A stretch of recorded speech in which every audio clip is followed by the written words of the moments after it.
All right, so it's a great evening and welcome to Ubuntu channel. It's another Wednesday, very exciting and excited to be back, of course, right here on Ubuntu channel. I am your host, Lance Sanibanda, as we get to bring to you different guests on this particular program, which is called Meet Your Leaders. And of course, we get to discuss different things right here. This Wednesday, of course, we take it into the arms of law and order. Now, as we know, Zambia is a country that has a legal system based on a combination of statutory laws, customary law, and of course, common law. Now, the Constitution of Zambia is the supreme law of the land, and any other law that is inconsistent with it is void. Of course, this evening, allow me or be a part of me as I welcome our guest back to this platform. The last time we featured him, it wasn't in this capacity and with this particular organization. Of course, I am talking about Mr. Luckson Lungu. Last time we featured him, of course, it was as a lecturer, as a social development activist, and many other tags which he wears. All right. So, of course, this particular evening, he comes through as the Gears Initiative board chairperson. Mr. Lungu, good evening. Welcome to the program. Good evening, Lance. Good evening, viewers. Thank you so much for welcoming me onto this very important program tonight.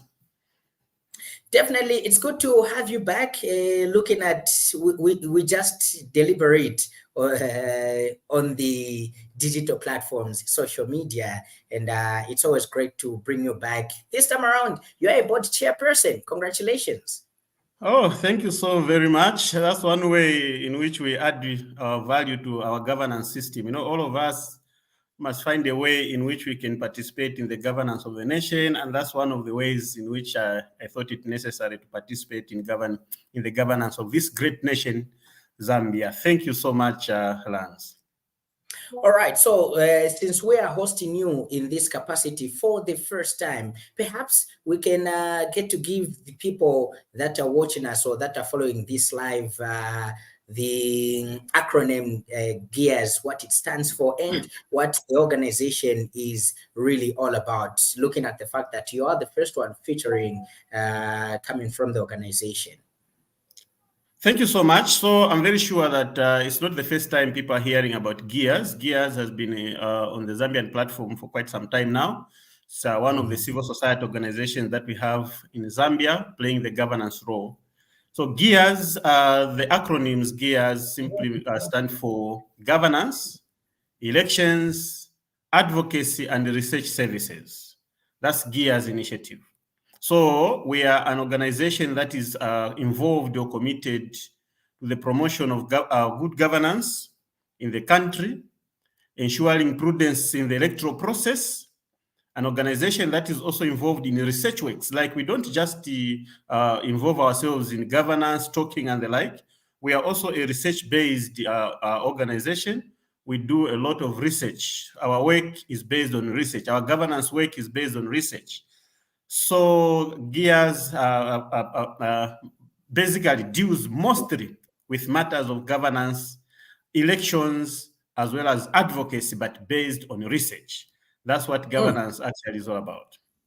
All right, pretty interesting. And of course, to you, our dear viewer, remember that you can join this particular conversation, of course, by leaving a comment underneath this broadcast as it is showing live on Facebook, YouTube, as well as Twitter, of course, under the name Ubuntu Channel Zambia. And of course, it's good to see that quite a number already have joined the broadcast. And also later on the program, you will be given a chance to join us right into the studio, as the studio link will be shared with you to add your voice to what we are discussing this particular evening. Now, Mr. Lungu, after having a look at what GEARS is and what it's all about, coming to the Zambian platform or the Zambian political sector, democracy and scene, of course, we get to talk about law and order as our discussion this particular evening.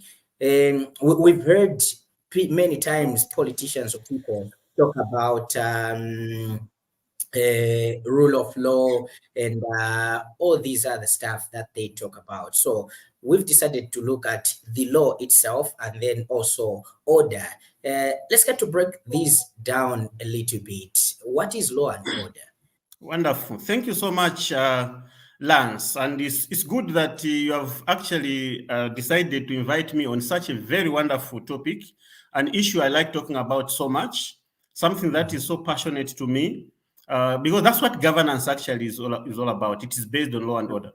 Now, talking about law, I'm not a lawyer, of course, I need to emphasize that. So I'll be using very common ways and understanding of these terms. So when we look at a law, we should always be looking at a system of rules, which are recognized by a nation or a community, okay, as necessary to regulate the conduct of its members. So every country, every nation has a system of rules that regulates how people in that country are going to conduct themselves. And these rules, they are not just there to regulate how people are going to conduct themselves.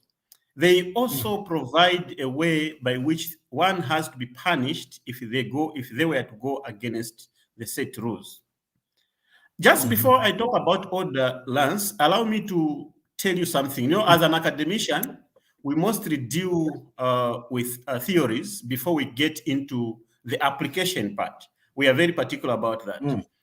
You know, this particular issue of law has its basis in what we call the theory of state of nature. You know, in the state of nature, we are talking about a situation where there are no rules. So there was a period, or there could have been a time when there wasn't anything to do with the law. So in a situation where there are no rules, existence is in the state of nature. Like the way animals live in the jungle, you know, they live in the state of nature, meaning that nature determines what they do. Now, human beings, realizing that in the state of nature, survival is for the fittest. For you to survive, you have to be fit in a way.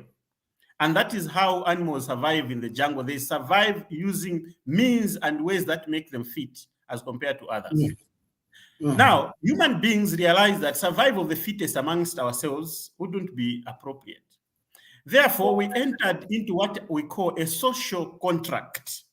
So human beings entered into a social contract by creating a state. So the creation of a state, this is some form of governance.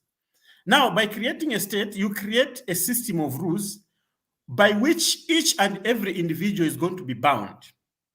So that there should not be survival of the fittest, but survival must be for each and every person based on the law. So the reason why both the weak and the strong are allowed to survive and exist is because of the law. So the weak will not attack the strong will not attack the weak because they are afraid of the law. So the law regulates how all of us live. So there's nothing like survival of the fittest. It is now survival of those who obey and live by the law. So I wanted to give a description of how the aspect of law came about. It came about to create a situation where everyone is safe. It is the only way that creates safety for each and every member of the country, community, or indeed society. That's the law. So it is a creation of the social contract, and it applies to each and every member of that particular community or society. So it doesn't matter who a person is, he or she is part and parcel of this social contract. So here in Zambia, we have entered ourselves into a social contract as members of this nation, as citizens, through the law. So we have agreed as citizens that we are going to live according to what the law, our conduct will be regulated by the law. So the law regulates what we do, how we do things, and how we behave. In short, it simply regulates our lifestyle. That's about the law. So it is about the system of rules by which the citizens of a country get regulated in terms of their conduct. When it comes to order, I'll use two descriptions to order. When you Okay. say order, the word order, in a way, it means it is a situation in which rules are obeyed.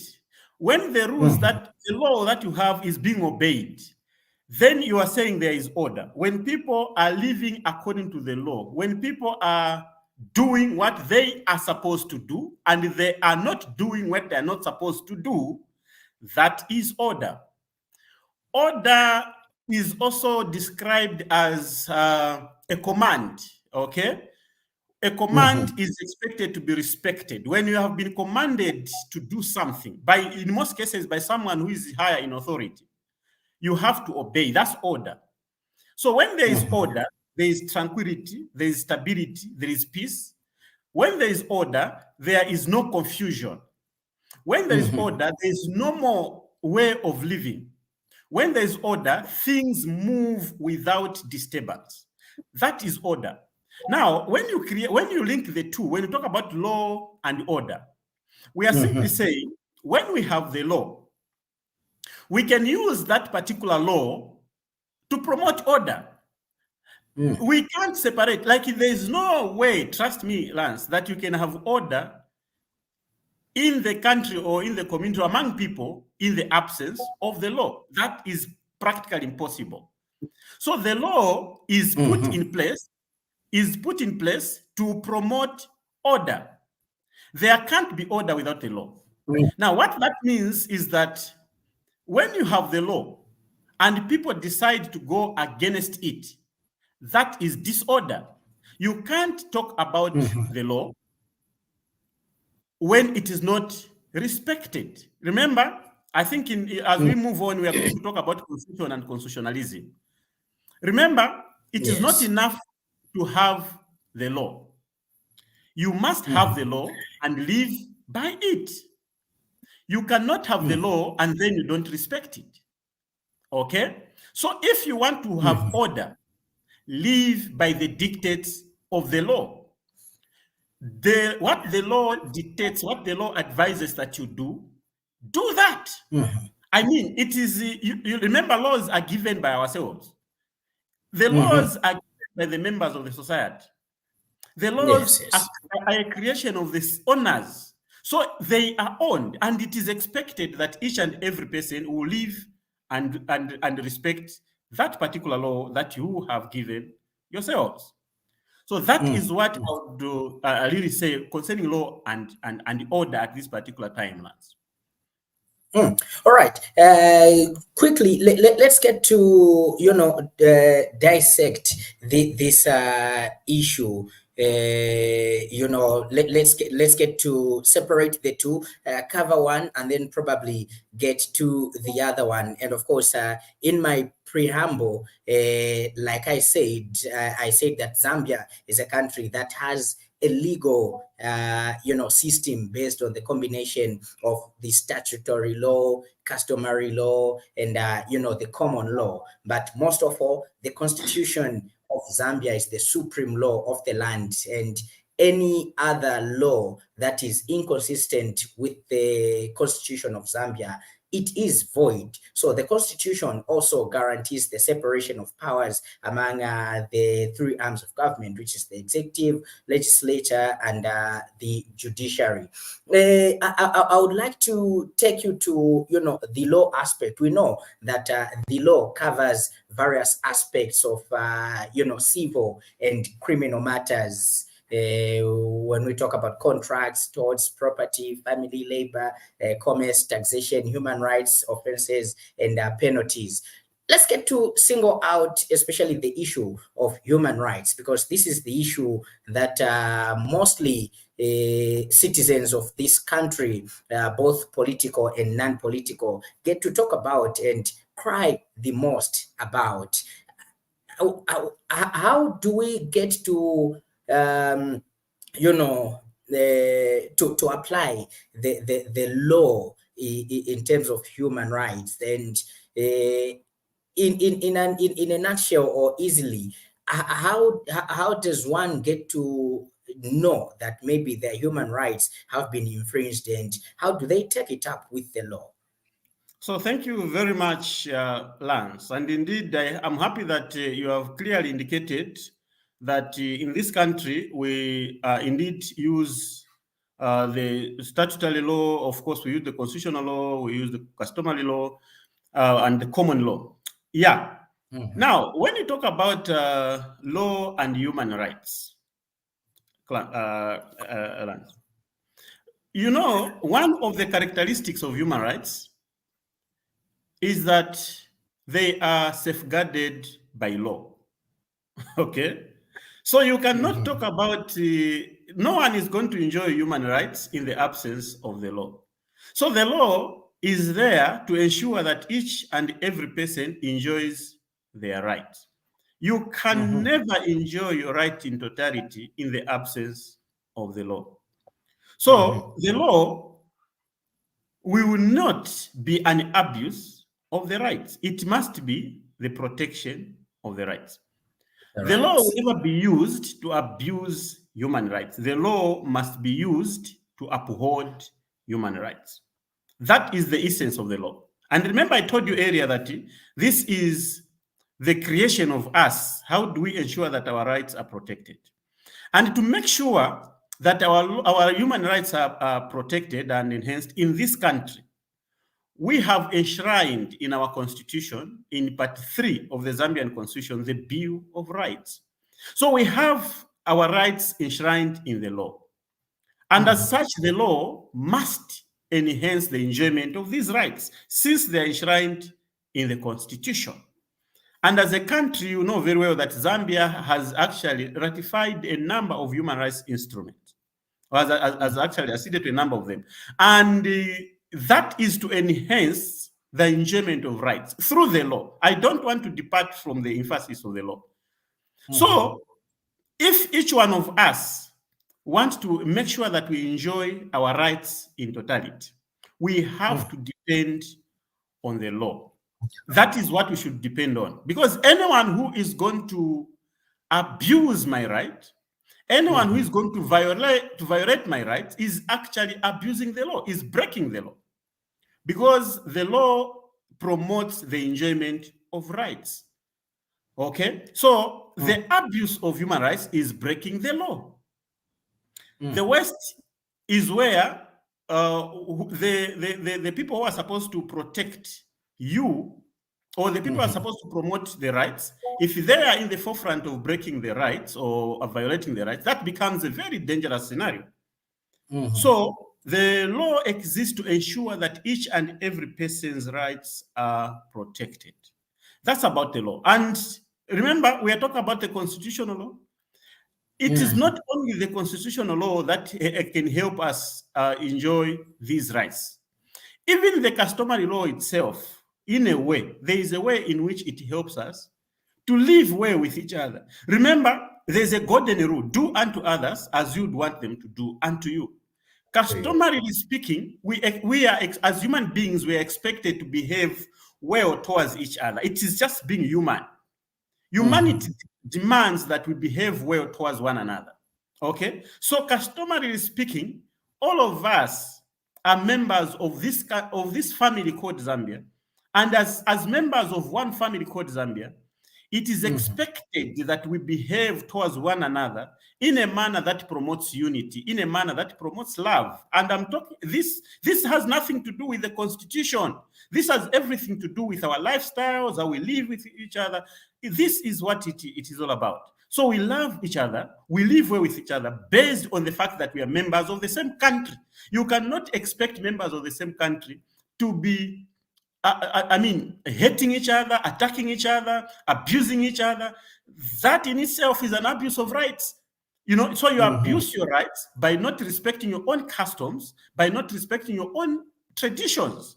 So the more we respect our traditions and customs, which are part of the law actually, customary speaking, we end up promoting wellness, stability, and order that we'll talk about in the process. So the Constitution, not only the Constitution alone, promotes the enjoyment of rights. Even the customary law does that. And again, even when you look at the common law itself, Lance, the common law, we are talking about the judicial precedents. Every time there is a law that has been passed before, which can be used to promote the rights for the people that are there. So when you go to court and courts pass a ruling, that ruling becomes part and parcel of the law. And that's what we normally refer to as the common law or judicial precedents, the law reports. So through there, you find that if there were people whose rights were abused before, we use the law, which was passed by the courts to protect the current abuse of rights if there is need to do so. So generally speaking, you're going to find that whether you're talking about the law reports, whether you're talking about the constitution, whether you're talking about the customary law, all these, the protection and the respect and the adherence will help to promote the human rights of the people. This aspect of human rights, we have to realize that it's unconditional. There are no conditions to the enjoyment of rights. And that's why, this is the reason why we as Gears, we are amongst the organizations that are pushing for the amendment of the Public Order Act because of the way it stands on the enjoyment of people's rights. That's not a good law. That law, it stands in the way of the enjoyment of human rights, and it's one of the things that we are pushing government to make sure that we do away with such a law. We amend that law, or even replace it, so that we have a law that is going to help people enjoy their rights without any conditions whatsoever.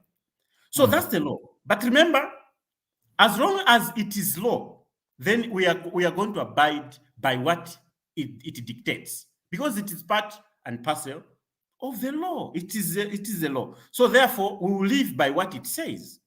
So we don't need to forget that.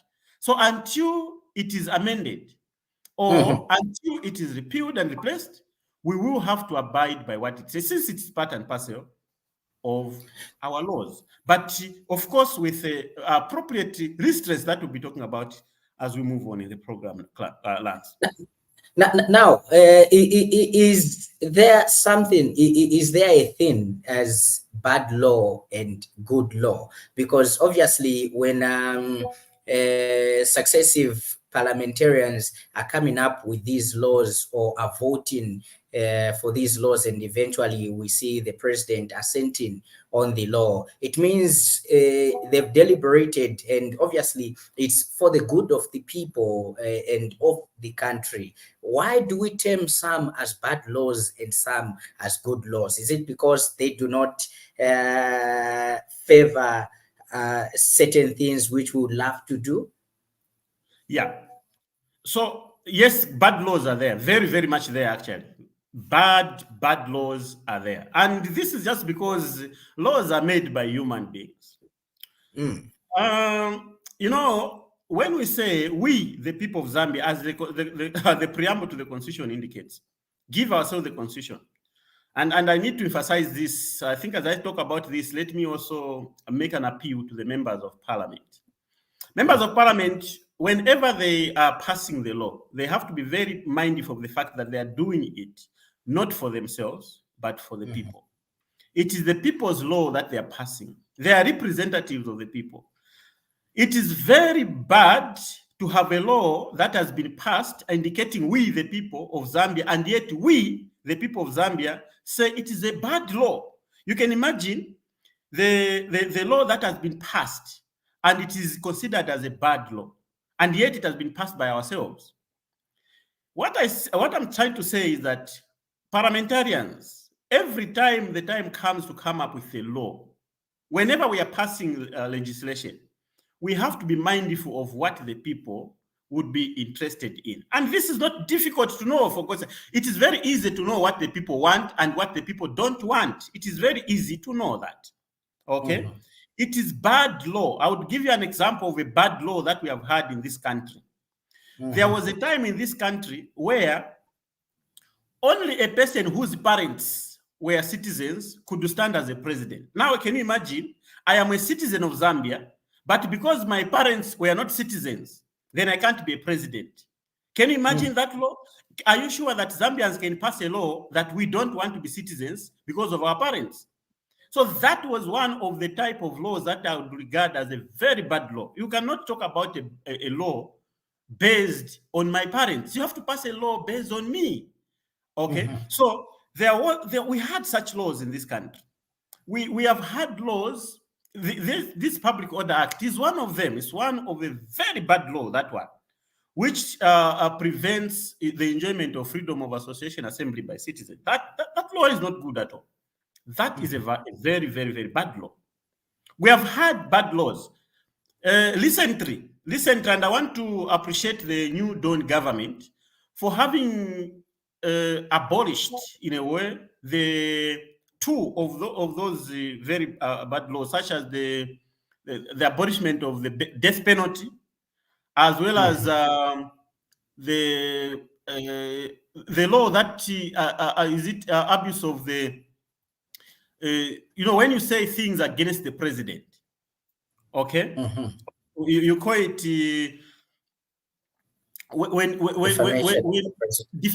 defamation of the president. Thank you so much. Defamation of the president.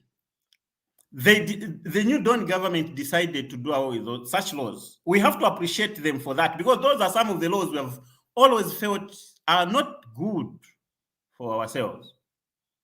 Okay, they are not good for ourselves, and they have been abolished. And of course, they have also been talking so well about the amendment of the Public Order Act. The same laws we are saying are not good. So, to answer your question, do we have bad laws? Yes. And how do we know a law is bad? We know a law is bad if it does not serve the interest of the citizens. We know the law is bad if it is not in the best interest of the general populace. We know the law is bad if it favors a few individuals at the expense of the majority. We know the law is bad if it does not protect the rights of citizens. That's a bad law. Now, just there, Mr. Lungu, why is it that a law is considered bad when it involves a politician? Because I think time and again, we've only heard a politician saying freedom of assembly is being infringed upon them. I don't think I've seen a private citizen that has gone to the police and complained to say they were denied to gather as a church, as a community, or any other stuff. It's always when the politician is involved, then it is a bad law. Why is it like that? So it doesn't matter who is involved. As a politician is a citizen, and a non-politician is a citizen. Okay? It is just the way politicians sometimes behave. And I would take this opportunity also to address our friends in the political arena. One thing we should accept is that politics make our democracy work. So we can't talk about democracy in the absence of politics. And politics is a right. That's why people have got a right to political participation. Now, politics must be played within the dictates of the law. And this is what I'm trying to emphasize. We have the law that explains how things ought to be done. You cannot say, because I'm a politician, then I need separate laws. For example, let me give an example. If a politician commits a crime, he or she deserves the similar punishment, or he or she deserves the similar legal process as would apply on any other citizen. There shouldn't be a difference in the way you treat a politician and the way you're going to treat a civil citizen, a citizen, a common citizen. I don't like using the word common citizen, because at the end of the day, it appears that others are not common. But the way you treat a politician shouldn't be different from the way you treat others. Remember, when we talk about the law, we are talking about equality. Rule of law talks about equality before the law. There is no difference between a politician and a non-politician. What is just important is that let us all respect and live by the law. So in saying that, is there a law that says every time when the politicians are supposed to hold the public meetings, they're supposed to notify the police? We have that law in place. Or not only politicians, actually, even the citizens. When you want to have any gathering, you notify the police. The reason why you and me think that citizens don't notify the police is because there has never been antagonism in our civil life, but there's always antagonism in the political world. And as such, there is need for serious regulation of the political activities. One thing you should realize, Lance, is that politics have the potential of destabilizing the nation. We have to accept that fact. And the politicians have to understand that. If politics is not properly policed, it has the potential of destabilizing. The same order that we are talking about here can become disorder if we allow our politics not to be properly policed. So we need serious policing of our politics so that citizens can feel, that courage and desire to effectively participate in this arena, which is politics. Okay, so there shouldn't be. So a church, it's not true that whenever churches are meeting, they don't notify the police. They do very much. Actually, I know that churches do notify the police when they are having any gathering, when they're having crusades and apart from maybe services, they do notify the police. Just like politicians also do notify the police. We all are supposed to live within the ambit of the law. So it is about the essence, okay? The essence. Now, if the meeting that I'm going to have is likely to cause a breach of peace, this is the law that is likely to cause a breach of peace, then it is just necessary for the sake of the citizens. It is just necessary that we find ways and means of policing. I'm not talking about preventing the gathering, policing the gathering, making sure that that gathering does not interfere with the enjoyment of peace. Any gathering must not interfere with the enjoyment of peace. So we expect the law enforcement agencies to ensure that they seriously police any gathering in order to avoid disturbing the peace that the communities or the people are facing. All right. Now, in a democratic country or in a democracy, obviously, yes, laws are very inevitable and they need to be followed, or they need to be formulated for the people to follow, and obviously to discourage disorder to happen in that democratic country. Like you've rightly said, politics or political discourse at some point may cause disorder if not properly managed, or if not properly followed. Looking at the laws that our parliamentarians make, because these are the people that are democratically elected to represent the people from different constituencies or different regions that they are coming from, as they not all can be accommodated in that lawmaking house. What should be the core for this leader that has been chosen to speak on behalf of the people, or the leader that has been chosen to make laws on behalf of the people? What core should they have when they are making these laws, and what should be the yardstick used to see to it that this law shows no impartiality? Yeah. So when you look at democracy, you started by talking about democracy. When you look at democracy, democracy is not the rule or the governance by the politicians. Democracy is ruled by the people. Citizens are the many stakeholders in a democratic dispensation. The ones who should decide what must happen are the people. The ones who, when we say democracy is rule based on the will of the people, The will of the people is actually the law. Therefore, you asked me to say, what should the members of parliament who pass the law, what should they then do? The members of parliament, as I said earlier, who are passing the law, must always make sure that they are passing a law which is representative of the will of the people. It is the people's will. It is what the people want. So when I'm a member of parliament, citizens have sent me, or my constituents have sent me to parliament. Their expectation is that I am going to champion their will, their desire, which is what they want. So politicians must understand what exactly is the will of the people. That's why every time you are coming up with the law, there's what we call agenda setting. Coming up with the law involves involvement of citizens. Citizens must talk. Citizens must discuss. Citizens must be given an opportunity to express themselves so that you know what exactly they want. And it is that which they want which you end up passing as a law. If that is done, you can imagine having a law which all of us are going to respect and love. If that is what we want, passing laws that we all respect and want. How many times let me give you an example.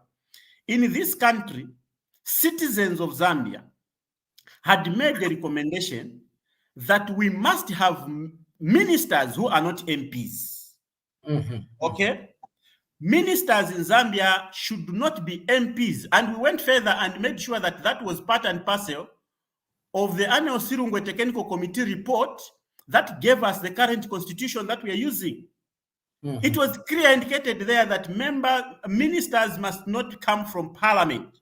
That was what citizens wanted. What did our members of parliament do? They decided to take away such a progressive provision in the law and replaced it with. Now, what I'm trying to say is that members of parliament must be very, very sensitive to what the people want. They are the ones who pass the laws on behalf of the people. They don't pass laws on their own behalf. Every time, politicians must always be realizing this fact that we are here on the behalf of the people.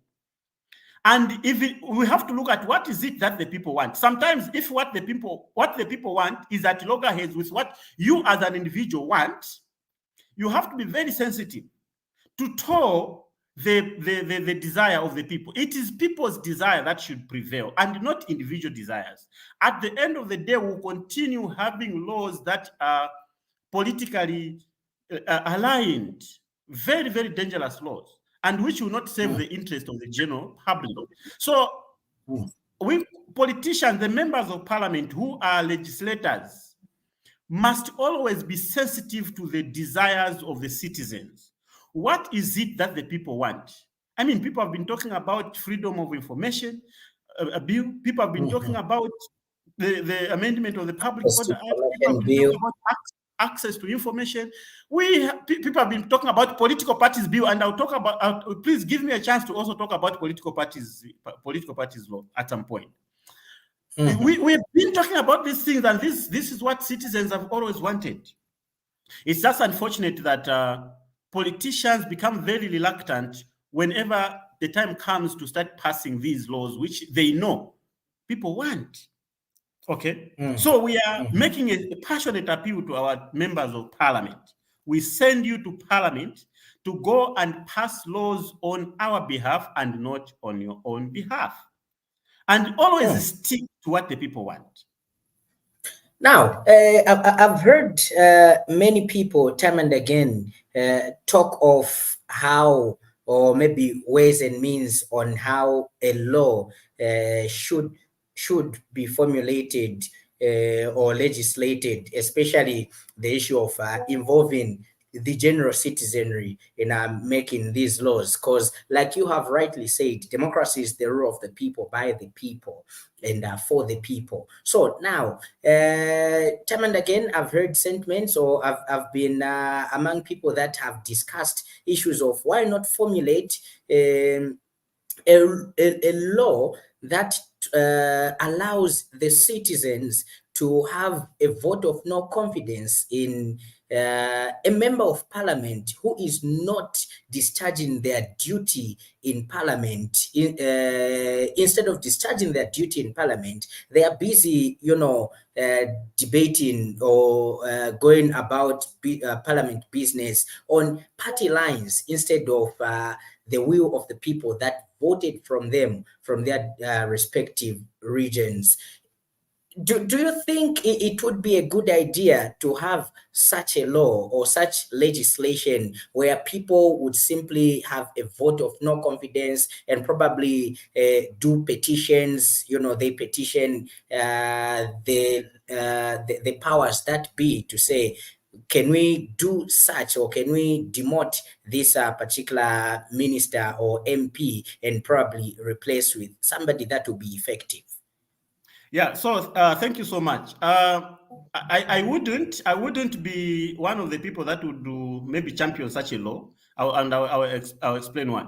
When a person has been elected, okay, when you are holding an elective position, the desire of the people is that you are going to implement, or you're going to do what they have elected you for. Like you're going to do everything that you want. So the issue of being answerable is very key. Remember, citizens have been given an opportunity to recall their members of parliament through the electoral process. So we have the electoral process. If you recall, for instance, if we pass a vote of no confidence in a member of parliament, the only way we are going to have another one is by electing him or her. You get the point? Because he or she must be a product of people. So whoever is going to replace the one that you remove must come from the people. So how many times are we going to hold elections? So what I'm trying to say is that when a member of parliament is not serving, the law that I would do call for myself is a deliberate law that will require members of parliament to continuously, periodically hold constitutional meetings with their citizens, with their constituents, provided for by the law. Like we even indicate in the law that after this period, a member of parliament is expected to go and have a discussion with his constituents. Not where you just come up on your own to say, today I'm going to address. No.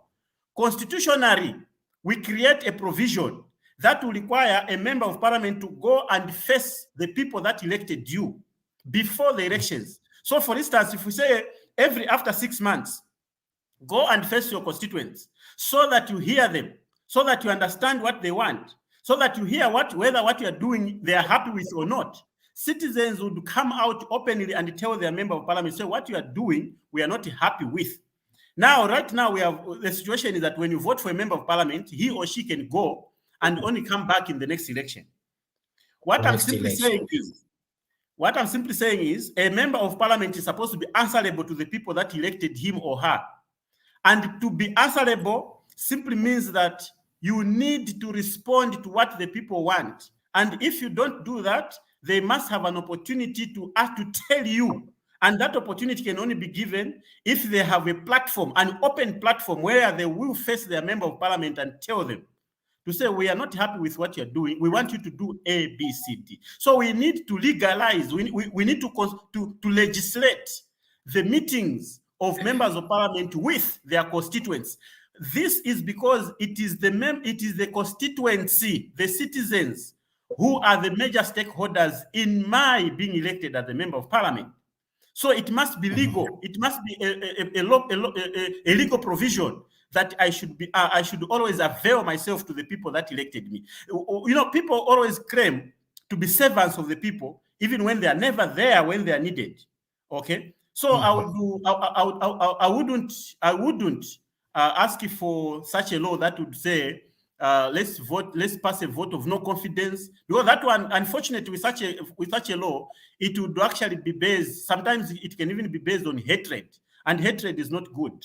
Okay, we have to avoid hatred. You use the legal means so that everything is done through the law. So we would rather advocate for a law that would compel members of parliament to periodically meet their citizens. That's what I would call for. Our in the dear viewer, you are watching Meet Your Leaders on Ubuntu channel right here. This is a show that comes your way every Wednesday from 20 to 21 hours right here as we get to discuss different issues that affect you, our dear viewer, and of course that affect everyone else in this country. My guest this evening is Luckson Lungu, who is the board chairperson for Gears Initiative. And of course, we are discussing law and order. Of course, you can get to share your sentiments right underneath this broadcast as we are having this deliberation. We'll be glad and happy to hear from you. Better still, you can join us into the studio as the studio link has been shared with you, our dear viewer. Now, coming back to you, Mr. Lungu, let's get to the issue of order. Of course, it is a known fact that in Zambia, the Zambia Police Service is the service that has been selected to maintain order.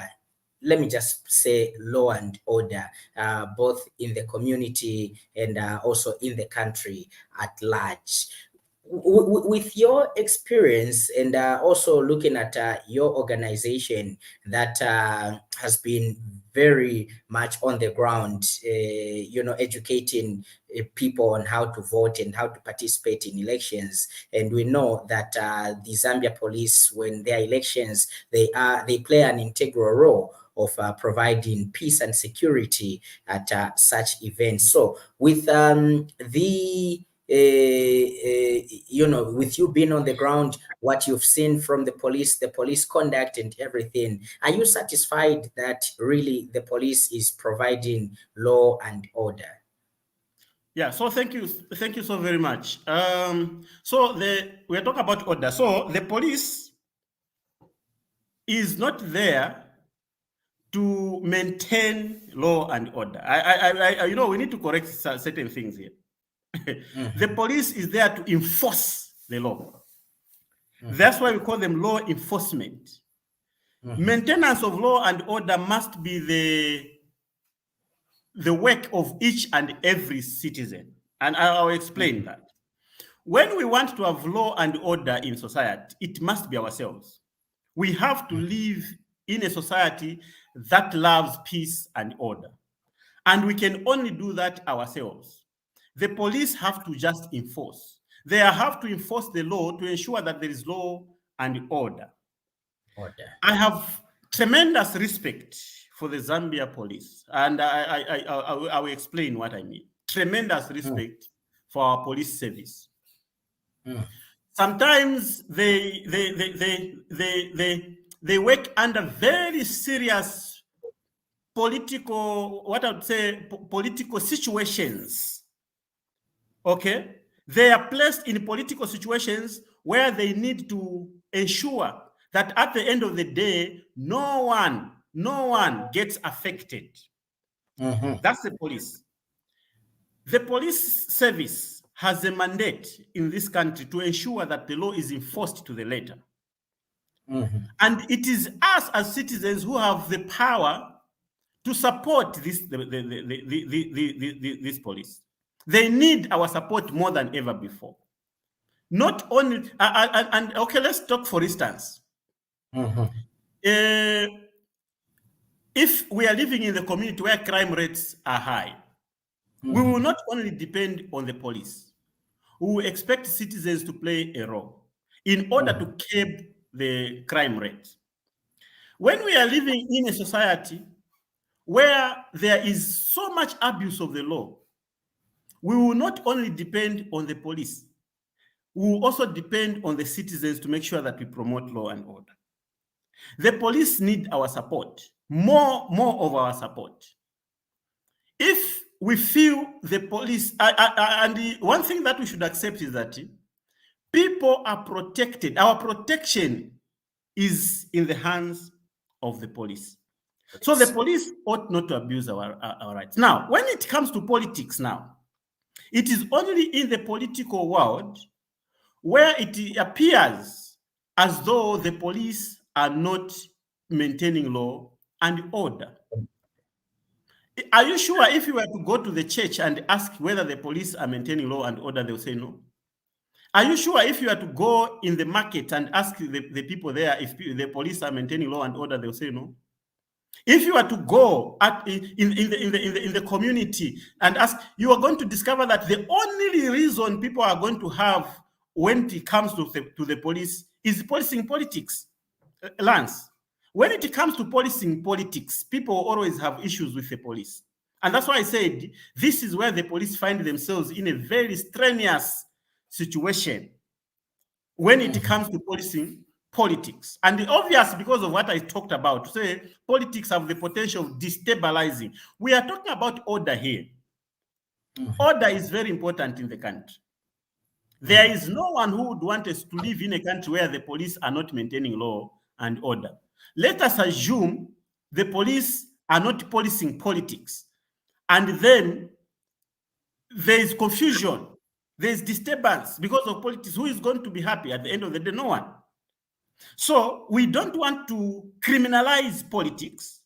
Politics must not be criminalized because it's not a crime. Okay. Neither do we want to politicize crime. So as we don't want to politicize crime, we should also not criminalize politics. Okay.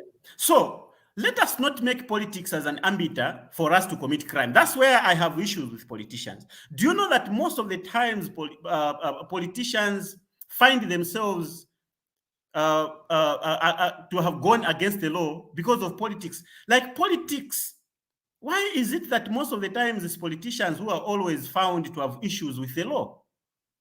Okay, when we even know what ought to be done. So as far as us citizens are concerned, the police have been doing their work. But I know that when it comes to politics, they have always have issues.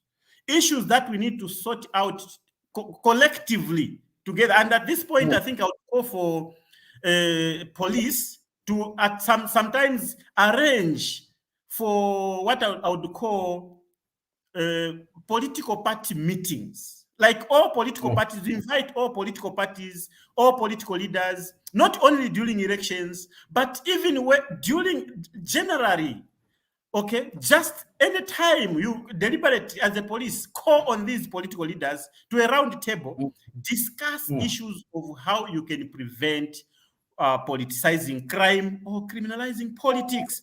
These things, you know, politics is a matter that requires consensus. So as such, we need to sit around the table and talk. This issue of politicians not having time to talk, okay, having inter-political party meetings, gatherings where you discuss issues in details. People feel free to talk like that. They're talking, you give them an opportunity to talk and the police is there. We can help to sort out some of these things. But the issue of always wanting to put the police in the corner every time they're trying to do their work is not going to help any one of us.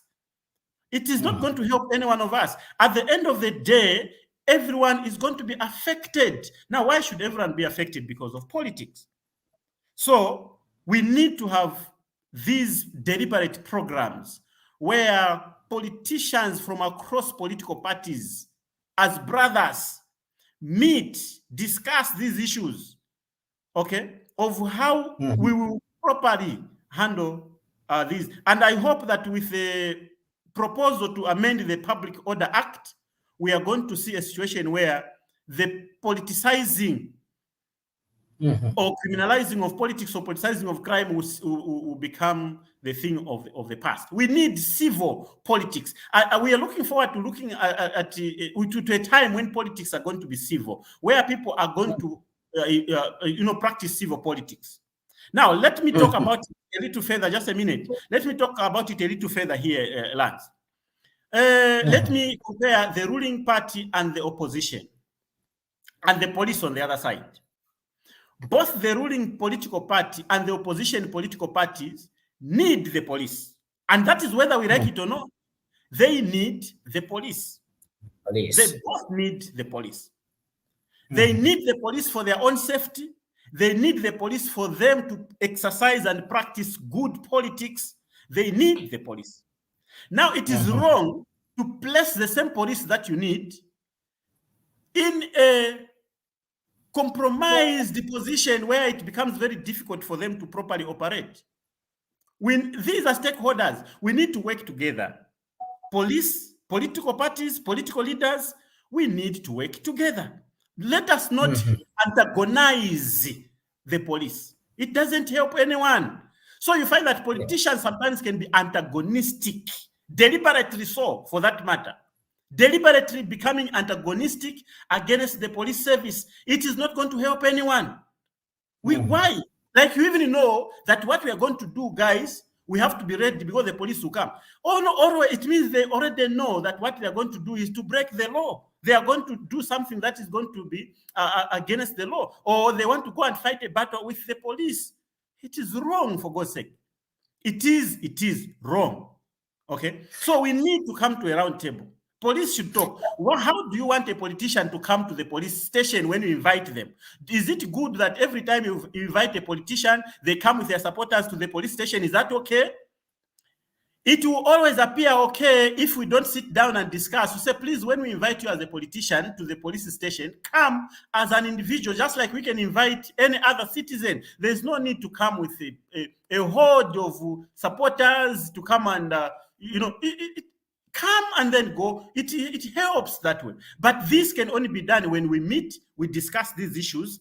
Citizens, I mean the police, the politicians, and of course civil society organizations. We need to talk about these things seriously to address this problem, so that it doesn't appear like politicians feel like the police is being used by the politicians or vice versa. It hasn't to be like that. We shouldn't create an enmity between the police and the citizens. Remember, when governments change, it's the same police that you are going to find. Police doesn't change. So it's for that matter, it has to be respected by each and everyone.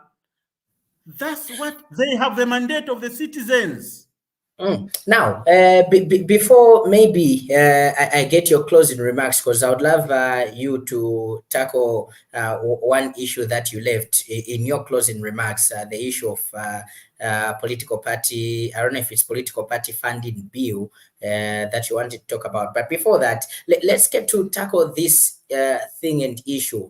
Many a times that in the society or in the community, the police are viewed as people that work against the citizens or that work against them, simply because they do not understand the mandate of a police officer or of the police post which is erected in their area. How do citizens also take part in enforcing the law or probably maintaining peace and order? So if there is an entity that is supposed to be looked at as a most friendly entity, is the police. The police must be looked at by all of us as citizens as the most friendly institution, because that is the only institution where you're going to run to every time you have a problem. That's the only institution you're going to run to in search of security. Our security is in the hands of the police. The police are never enemies of citizens. They are not. They shouldn't be. And I'm sure that there are police officers that are watching who must know that they ought to be our greatest friends. That's the only institution we can run to every time we have a situation or a problem. We ought not to antagonize the police. The police must always feel good to protect citizens. They are not enemies of the people.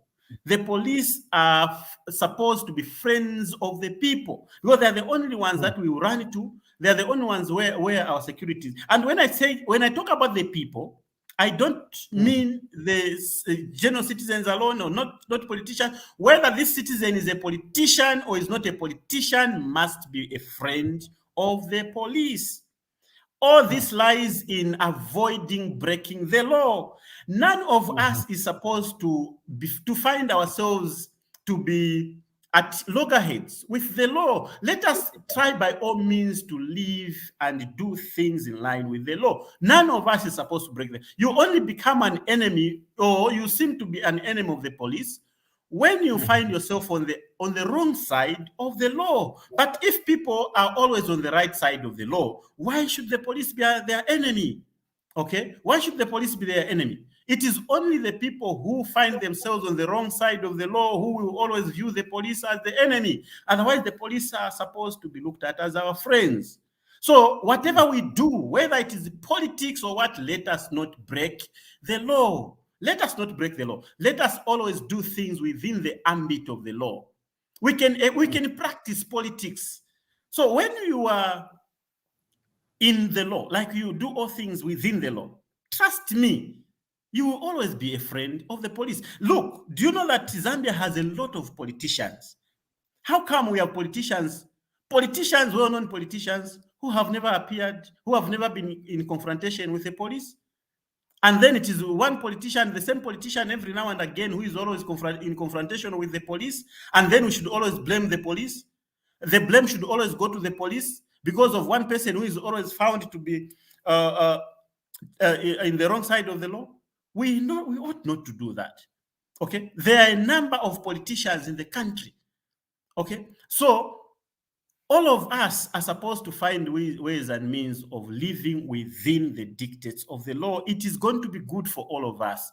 If one person decides to go against the law, that will be bad for all of us. Now, you talked about the political parties bill. Now, in our constitution, if you go to the Constitution of Zambia, Article 60 of the Constitution of Zambia, all the clauses in that constitution emphasize how first of all, it deals with the rights of political parties, and then deals with the don'ts of political parties and the do's. So we have the do's, the don'ts, the rights, as well as the finances of political parties. So the law provides on how political parties ought to conduct themselves.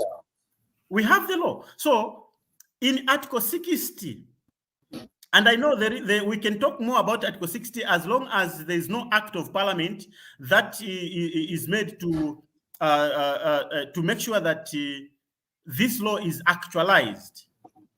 Then we'll talk about this over and over and will not see fruits coming. But otherwise, the Constitution provides that political parties ought to conduct themselves in a certain manner. They ought not to involve themselves. One of the provisions in that act is that political parties ought to promote the values that are in the Constitution. So our Constitution has national values. We have to live and promote those values. So to what extent do politicians help to promote those values? I'm talking about unity. To what extent do political parties promote unity in the country? If political parties are promoting disunity in the country, they are going against the provision of the Constitution. The Constitution talks about promoting unity. So political parties ought not to divide people. They need to find ways and means of uniting people. And that's why we are emphasizing on the need for us to, for political parties to meet on the round table and discuss these issues. We ought not to see enmity between politicians. These are brothers and sisters. They are not different in any way. So political parties must stick to the provisions of Article 60 of the Zambian Constitution. I know would say, no, we have not yet had a provision that is there to make sure that this is enhanced, the act of parliament that is to promote this, but we need to do that. And we hope that the political parties bill will quickly be worked on, and then we have the political parties now doing things according to what the law dictates. Because sometimes political parties will always do things their own way, as if they are living in their own world, and yet they're part and parcel of all of us. Okay, so we need political parties that will stick to the provisions of the law, citizens that will stick to the provisions of the law, the police that will stick to the provisions of the law, and at the end of the day, we are going to have an orderly society that we all desire. We want a society that everyone is going to feel happy to live in, regardless of who they are, regardless of the political party they belong to, regardless of the tribe they belong to, regardless of the religion they belong to, regardless of the race they belong to, regardless of anything. We need a society that everyone will feel good to live in, and that is only through the law and by us living according to what the law calls. All of us are safe if we all stick to the provisions of the law. Mr. Lungu, I would like to thank you so much for your time with us here on Ubuntu. Unfortunately, we started a little bit late, so we are unable to get people into the studio, but I can see a number of them have left comments on the broadcast, and can only say thank you to everyone that has tuned in. And also, Mr. Lungu, maybe lastly, as Ubuntu channel, we wish you the best in your new role as a board chairperson for Thank you so much. Gears Initiative. And Thank of you course, very, to very much. you, thank you. To you, our dear viewers, we say thank you for being a part of this particular broadcast. It's so nice to know that you've been following the deliberation as we have been discussing law and order, of course, in our country. And my guest this evening was Mr. Luckson Lungu, who is a board chairperson for Gears Initiative, an organization that is based right here in Zambia. And of course, a special thanks goes out to the production team that made this particular broadcast possible. Thank you so much. We really appreciate. Until we meet again next Wednesday as we bring another exciting guest. My name is Lance Sanibanda saying have a lovely evening.